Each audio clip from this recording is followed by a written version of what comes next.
أعوذ بالله من الشيطان الرجيم. بسم الله الرحمن الرحيم. ألف لام ميم.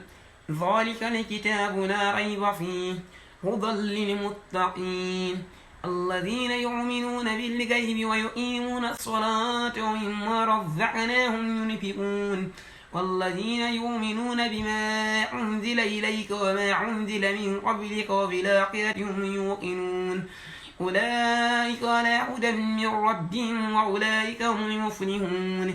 إن الذين كفروا سواء عليهم أنذرتهم أم لم تنذرهم لا يؤمنون ختم الله على قلوبهم وعلى سمعهم وعلى أبصارهم غشاوة ولهم عذاب عظيم. ومن الناس من يقول آمنا بالله وباليوم الآخر وما هم بمؤمنين يخادعون